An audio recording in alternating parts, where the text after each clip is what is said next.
De cette semaine qui est Parashat Tazria. Je ne vais pas parler beaucoup de cette paracha parce que, au fait, Tazria et Metzora, ce sont deux parachiotes qui parlent de la lèpre et du Lachon Hara. Donc je vais laisser ça pour la semaine prochaine. On va juste rappeler que ce Shabbat, nous lisons donc trois thèmes dans la Torah. Le premier, c'est la paracha Tazria. Le deuxième, c'est paracha de Rosh Chodesh, puisque ce Shabbat, c'est Rosh Chodesh.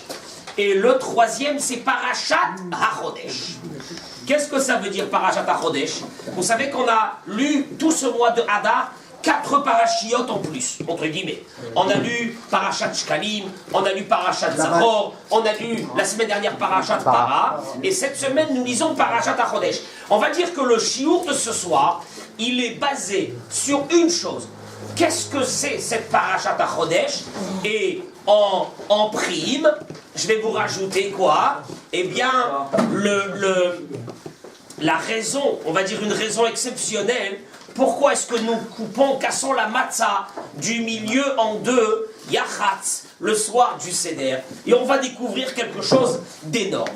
En tout cas, juste une chose, dans la paracha de cette semaine, nous voyons qu'une femme qui a accouché, alors pendant un certain temps, elle n'aura pas le droit de manger donc de la terouma, et après un certain temps de jours qu'on va compter, eh bien, il est écrit que quand seront complétés ces jours de pureté pour une fille ou un fils, cette femme, elle a accouché. Ta vie, elle va apporter elle va apporter un mouton en holocauste, ou ben yona et une colombe en khatat. Et si elle n'a pas d'argent pour amener un mouton, il est écrit, elle prendra 2 tourterelles ou 2 jeunes colombes. Baruch haba.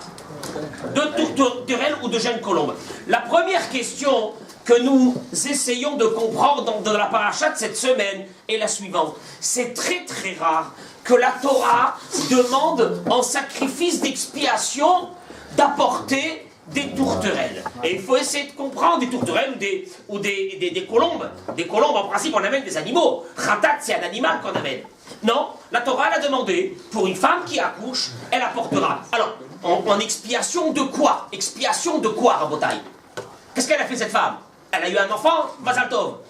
Elle va expier quel péché? Vient sur ça, la Gemara, le Midrash, Rashi ramène ça. C'est que cette femme, au moment où elle était dans les grandes douleurs d'accoucher, elle s'est jurée quelque part dans sa tête de ne plus avoir de rapport avec son mari, de ne plus avoir d'enfant. Ah, bon, Baruch Hashem, c'est qu'après l'accouchement, Baruch Hashem, tout se remet en ordre, mais du fait qu'elle a fait ce serment-là, donc la Torah nous dit du fait qu'elle a fait ce serment quelque part, et qu'elle va le transgresser, Baruch Hashem à un moment donné, puisqu'elle va retourner avec son mari. On est d'accord? Donc elle apportera un korban khatat. Mais nous, ce qui nous intrigue, c'est pourquoi elle devra apporter un korban khatat aussi bizarre. Un sacrifice d'expiation. En principe, un sacrifice d'expiation sont des animaux. Non, la Torah dit pas d'animaux. Elle apportera 2 tourterelles ou 2 jeunes colombes. Réponse à cette question, Amos, dans 1 heure. Je commence.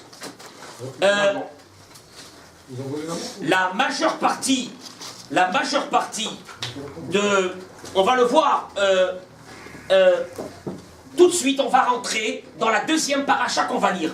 On va faire sortir ce Shabbat 3 Sefer Torah. Parashat Tazria, Parashat Rosh Chodesh et Parashat HaChodesh. Cette paracha que nous lisons à la veille de Pessah, Parashat HaChodesh, qu'est-ce que c'est? Eh bien, si nous regardons dans la Torah, ça se trouve dans la Parashat Bo, on va faire sortir le Chumash de Shemot. Et là, je vous donne le contexte. On est en plein milieu des plaies. Je crois qu'on arrive là à la plaie des sauterelles. C'est-à-dire gros balagan en Égypte. On est d'accord? Et voilà que moi je m'attends à ce que Dieu vienne parler avec Moshe des choses qui concernent la sortie d'Égypte, des choses qui concernent qu'est-ce qui va se passer, etc. Non! Vayomer Hachem El Moshe. Voilà, Baruch Haba. Voilà comment Dieu commence à parler à Moshe.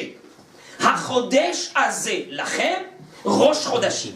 Ce mois-ci sera pour vous le commencement des mois. Donc, je précise, Ici, Dieu, on va le voir, il va dévoiler à Moshe et à Aaron le fonctionnement de ce qu'on appelle Kiddush HaChodesh. Nous, aujourd'hui, on a un calendrier, on est d'accord. Pourquoi on a un calendrier aujourd'hui? Parce que pendant des centaines et des centaines d'années, on n'avait pas de calendrier. Qu'est-ce qu'on avait? On avait des hachamim qui partaient dans un endroit avec des édim très fiables. Il y avait une enquête qui était faite après cela et qui disait, nous avons vu la lune, elle est revenue à son point de départ. La lune, nous, on la trouve comment? Elle est ronde. Et à un moment donné, qu'est-ce qu'elle fait? Elle devient un croissant et elle s'en va. Et après le croissant, qu'est-ce qui se passe? Elle va recommencer à grossir. Ce moment exact, c'est ce qu'on appelle Kiddush HaChodesh. C'est le début du mois. Et il dit à Kadosh Baruch Hu, à Moshe et à Aaron, HaChodesh hazeh lachem rosh chodashim. C'est quoi HaChodesh hazeh? C'est quoi ce mois-ci? Qu'est-ce qui se passe? Il dit Rashi, Heraou levana. Dieu lui a montré la lune. Et dans son renouvellement, et il lui a dit, quand la lune se renouvelle, ce sera pour toi le commencement du mois. C'est-à-dire, il n'y avait pas de télescope à cette époque, on est d'accord? Il n'y avait rien. Akadosh Baruch Hu montre à Moshe exactement à quel moment la lune, et vous allez me dire, ça nous concerne en quoi? Le Rosh Chodesh, le début du mois, va faire donc automatiquement les dates des fêtes, les dates de Rosh Hashanah, et les dates de Kippour, etc. Donc c'est fondamental de savoir le début du mois. Il a montré à Moshe Rabbeinu. Et d'ailleurs, si nous regardons dans un deuxième Rashi, Rashi dit que Nitkasha Moshe al-Molad Nevana. Moshe était perplexe quand au moment exact du renouvellement de la lune. C'était très difficile pour Moshe de comprendre exactement le fonctionnement de la lune. Il n'a pas su comment, à quel moment c'est Kiddush HaChodesh. Et alors il lui a dit, d'ailleurs, il ne savait pas à quelle taille apparaîtra la lune. Vétiyere où il y a les Kadesh et qu'elle sera digne d'être sanctifiée. Moshe Rabbeinu, il ne savait pas, c'était très compliqué. Il lui a montré avec le doigt la lune dans le ciel et il lui a dit Kaze Re'e Vekadesh. Quand tu la verras comme ça, tu la sanctifieras. Qu'est-ce que ça veut dire tu la sanctifieras? Qu'est-ce que ça veut dire Kiddush HaChodesh? C'est qu'à ce moment-là, c'est le début de quoi? De Rosh Chodesh.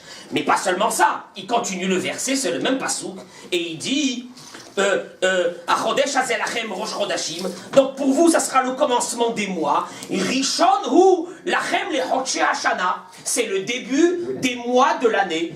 Nissan, le deuxième c'est Iyar, etc., etc. On est bien d'accord? Très bien. Chazal viennent.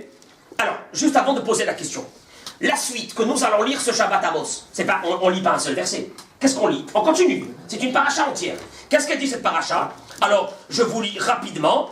Vous allez prendre un agneau que vous allez attacher au pied du lit le 10 du mois de Nissan, puisqu'on est maintenant Rosh Chodesh Nissan. On est d'accord? Très bien. Le 14, vous allez l'égorger. Je continue. Après cela, vous allez prendre le sang que vous allez mettre sur les mezuzot, les linteaux et le mashkof et les poteaux de la porte. Très bien. Vous allez donc le manger grillé. On avait parlé de ça l'année dernière. Et après, qu'est-ce qu'il dit à Kadosh Baruch Hu? Il continue et il dit ça sera un jour de souvenir. Donc ça sera la fête de quoi? La fête de Pessah. Et Shivat Yamim Tochelu. 7 jours vous allez manger de la matzah. Vous devrez enlever quoi? De votre maison le levain. Car tout celui qui mange du hametz, cette lame qui consommera du hametz sera retranchée de son peuple depuis le premier jour jusqu'au 7e jour. On continue. Ce qu'on va lire ce Shabbat. Et vous garderez les matzot. Qu'est-ce que ça veut dire? Car en ce jour précisément, j'ai fait sortir vos armées d'Égypte, etc., etc. Viennent nos sages et demandent la première question sur une série de questions que nous allons voir ici dans la paracha de cette semaine. Est-ce que vous avez compté avec moi ce Shabbat combien de versets allons-nous parler sur la lune?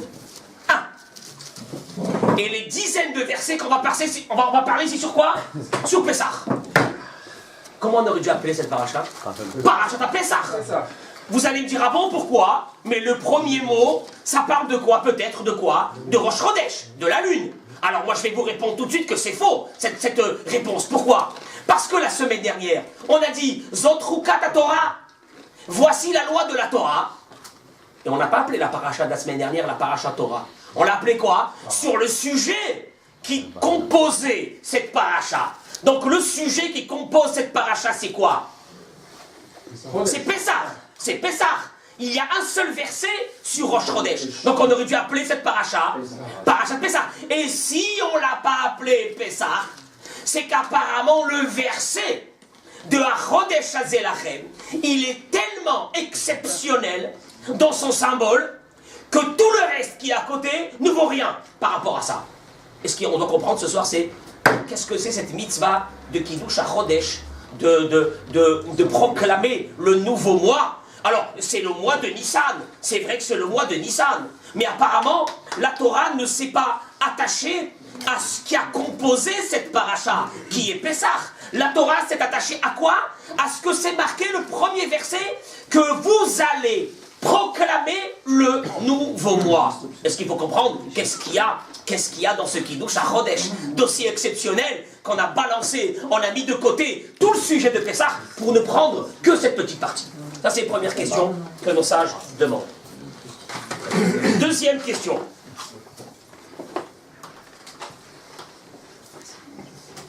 Le Baal HaHaggadah, celui qui a composé, qui a écrit la Haggadah, il se pose une question. Yachol Merosh Chodesh. Peut-être, il a une question très sérieuse, peut-être devrions-nous commencer à lire la Haggadah à partir de Rosh Chodesh. C'est-à-dire que s'il était resté dans cette question, depuis ce Shabbat, vous devez commencer à la maison à lire avec tous les enfants et la femme tous les jours, jusqu'au jour de Pessah. Sauf que le Baal Haggadah, il est arrivé à une conclusion que c'est marqué Bayom Haou, et ce jour-là, quel jour? Le jour où Matzah et Maror se trouvent devant toi, c'est quel jour et à quel moment? Le 14 au soir. Mais s'il n'avait pas trouvé ce mot du verset, le Baal Haggadah pensait que le moment le plus approprié pour commencer à lire la Haggadah, c'est quand? Rosh Chodesh. Quel est le rapport? Quel est le rapport? Rosh Chodesh Nissan, c'est Rosh Chodesh Nissan. Mais quel est le rapport avec la Haggadah? De commencer à lire la Haggadah à partir de ce moment-là?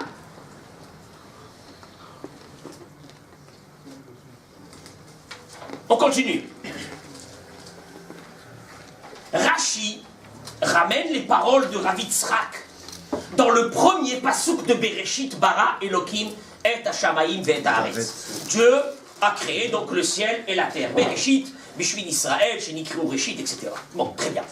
Il dit Rav Yitzhak, on aurait dû commencer la Torah, si on ouvre le Sefer Torah, Amos, on aurait dû trouver au début de la Torah à Chodesh Hazeh Lachem Rosh Chodesh. Pourquoi? Hein? Qui c'est qui a dit ça? Je m'entends. Ah, Berhila, parce que c'est la première mitzvah de la Torah. Ah, votre prénom. Fradji. Moi je vous pose une question. C'est pas vrai, c'est pas la première mitzvah. Nous avons la mitzvah de Guida Naché. On a mis la mitzvah de la Brit Mila. On a la mitzvah de pour vous. Comment vous pouvez dire que c'est la première mitzvah? Hein?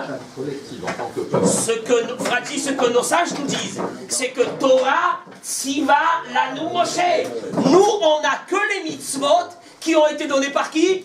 Par Moshe Rabbeinu. Or, les mitzvot qu'on a reçus avant, c'était des mitzvot de Avraham Avinu, c'était des mitzvot de Noach, etc. Ce ne sont pas des mitzvot qu'on a reçus de Moshe Rabbeinu. Et d'ailleurs, Fradji, c'est que dans la paracha de cette semaine, on a la mitzvah de faire la Brit Mila. On ne l'a pas acceptée. On ne l'a pas acceptée, celle d'Avraham Avinu.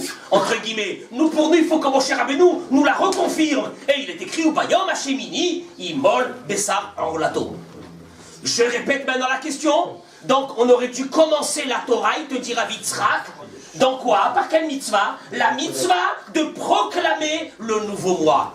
Et si cette première mitzvah a été choisie comme la première mitzvah de toutes les 613 mitzvot, c'est qu'apparemment cette mitzvah, elle est essentielle dans le peuple d'Israël. Et la question elle est, qu'est-ce qu'il y a d'essentiel dans cette mitzvah de Kiddush HaChodesh, de sanctifier le nouveau mois?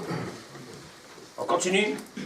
Bon, alors le Kli Yakar, il va te dire, le Kliakar, il vient et il te donne une réponse. Il te dit, c'est normal que cette mitzvah, elle doit être mise ici dans la paracha de cette semaine. Pourquoi?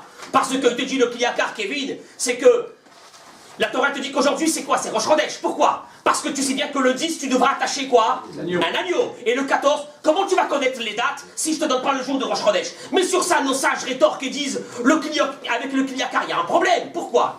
Parce que si c'était que ça, la Torah, elle aurait dû, Dieu, il serait venu, il aurait dit, vous savez, mesdames et messieurs, aujourd'hui, c'est Rosh Chodesh. Et c'est tout. Et nous, on aurait compté le 10 et on aurait compté le 14. Surtout que cette mitzvah, on va voir qu'elle a été très compliquée à apprendre. Le Yalkut Shim'oli, le Midrash, il dit la chose suivante. Alors donc, je répète, cette mitzvah aurait pu être simplement donnée sommairement dans la paracha de cette semaine. Aujourd'hui, c'est Rosh Chodesh. Point barre, c'est terminé. C'est quoi les lois de Rosh Chodesh? On les aurait appris ultérieurement. Non, Dieu, il a voulu. Les bénis Israël sont encore en Égypte et Dieu, il veut que les bénis Israël apprennent les lois de Rosh Chodesh. Pourquoi? Pourquoi maintenant? Surtout que ça n'a pas été facile. Le Midrash, il ramène et il dit que Akadosh Baruch Hu, il a pris Moshe et Aaron, ve'ela otam la shamaim. Il les a fait monter dans le ciel. Pas moins que ça. Pas moins que ça. Donc ils sont déjà montés dans le ciel. Hein, et ne pensez pas que Moshe Rabbeinu, quand il est monté pour prendre l'étape de la loi, c'était la première fois. Il est déjà monté. À ce moment-là, il les a fait monter. À Moshe et Aaron. Et alors, et il leur a montré comment est-ce qu'on recevait par les témoins le témoignage que maintenant, c'est quoi? C'est Rosh Chodesh. Yashav Akadosh Baruch Hu, il dit le Midrash Betalit Mitsu Yetzet. Akadosh Baruch Hu était avec un talit. Il a mis Moshe Rabbeinu d'un côté. Il a mis Aaron de l'autre côté. Je vous traduis les mots. Et Amid et Michael et Gabriel et Fanav. Il a mis l'ange Michael, l'ange Gabriel devant lui. Et il leur a dit, témoignez, faites-moi le témoignage du moi. Et le Midrash il continue, il leur a dit, la lune, comment est-ce qu'elle était positionnée par rapport au soleil? Est-ce qu'elle était du côté de l'est ou du côté de l'ouest?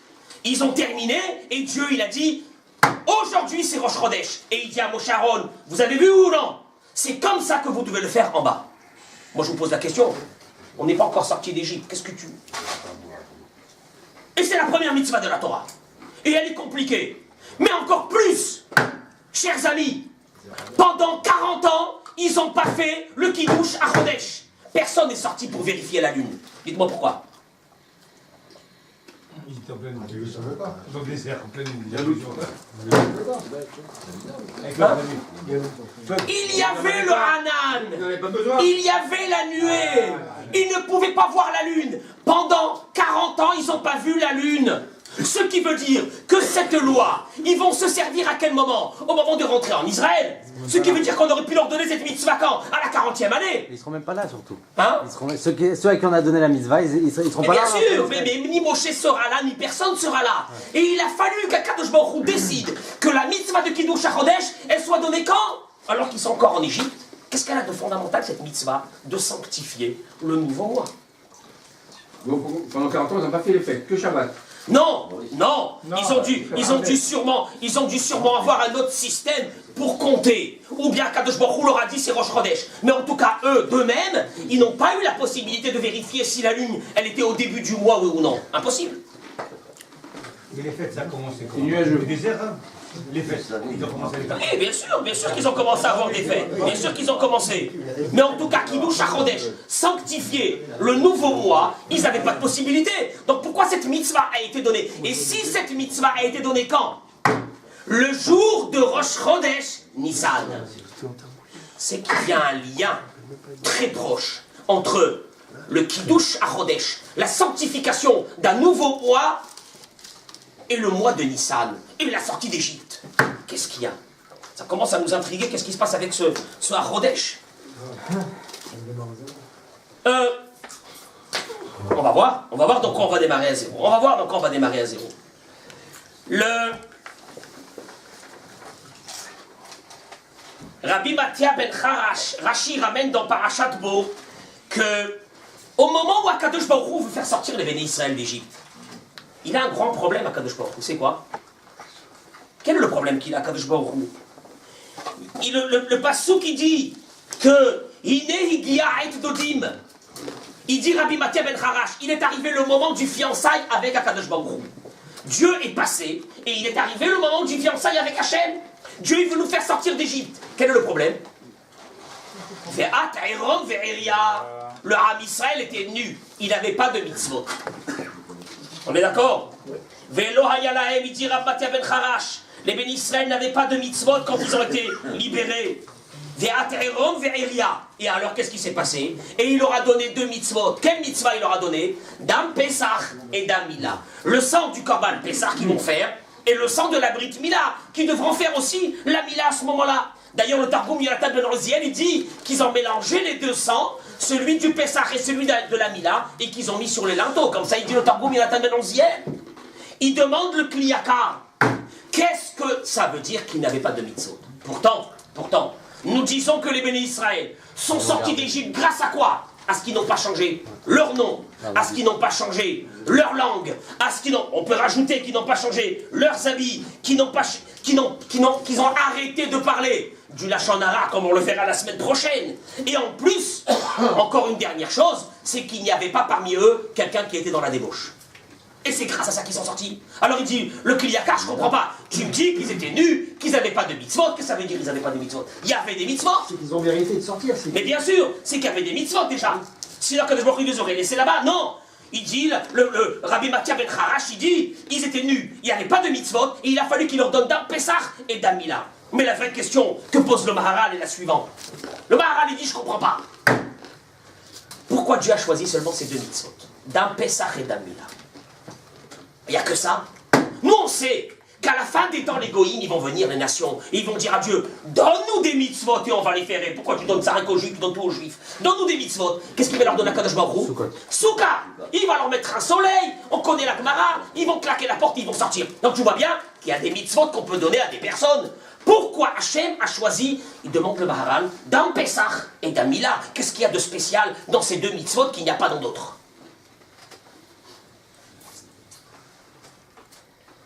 Il y a quelque chose qui nous intrigue avant d'arriver à expliquer tout ça.